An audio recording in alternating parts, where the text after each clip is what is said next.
सनातन गोस्वामी का नियम। प्रेरक कहानी। सनातन गोस्वामी का नियम। गिरि गोवर्धन की नित्य परिक्रमा करना। अब उनकी अवस्था 90 वर्ष की हो गई थी। नियम पालन मुश्किल हो गया था, फिर भी वे किसी प्रकार निभाए जा रहे थे। एक बार वे परिक्रमा करते हुए लड़खड़ा कर गिर पड़े। एक गोप बालक ने उन्हें पकड़कर उठाया और कहा, बाबा, तो 7 कोस की गोवर्धन परिक्रमा अब नाए है सके। परिक्रमा को नियम छोड़ दे। बालक के स्पर्श से उन्हें कंप हो आया। उसका मधुर कंठस्वर बहुत देर तक उनके कान में गूंजता रहा, पर उन्होंने उसकी बात पर ध्यान न दिया। परिक्रमा जारी रखी। एक बार फिर वे परिक्रमा मार्ग पर गिर पड़े। दैवयोग से वही बालक फिर सामने आया।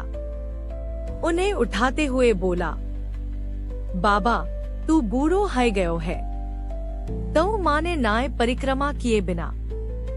ठाकुर प्रेम ते रीझे, परिश्रम ते नाय। फिर भी बाबा परिक्रमा करते रहे, पर वे एक संकट में पड़ गए।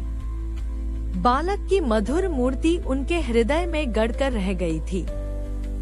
उसकी स्नेह में चितवन उनसे भुलाई नहीं जा रही थी। वे ध्यान में बैठते तो भी उसी की छवि उनकी आंखों के सामने नाचने लगती थी। खाते पीते, सोते जागते हर समय उसी की याद आती रहती थी।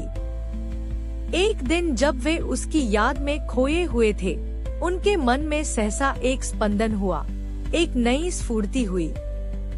वे सोचने लगे, एक साधारण व्रजवासी बालक से मेरा इतना लगाव, उसमें इतनी शक्ति की मुझ वयोवृद्ध वैरागी के मन को भी इतना वश में कर ले कि मैं अपने इष्ट तक का ध्यान न कर सकूं। नहीं, वह कोई साधारण बालक नहीं हो सकता जिसका इतना आकर्षण है। तो क्या वे मेरे प्रभु मदन गोपाल ही हैं, जो यह लीला कर रहे हैं? एक बार फिर यदि वह बालक मिल जाए तो मैं सारा रहस्य जाने बगैर न छोड़ूं। संयोगवश एक दिन परिक्रमा करते समय वह मिल गया। फिर परिक्रमा का नियम छोड़ देने का वही आग्रह करना शुरू किया। सनातन गोस्वामी ने उसके चरण पकड़कर अपना सिर उन पर रख दिया और लगे आग भरे स्वर में कहने लगे, प्रभु, अब छल ना करो, स्वरूप में प्रकट होकर बताओ मैं क्या करूं। गिरिराज मेरे प्राण है। गिरिराज परिक्रमा मेरे प्राणों की संजीवनी है। प्राण रहते इसे कैसे छोड़ दूं?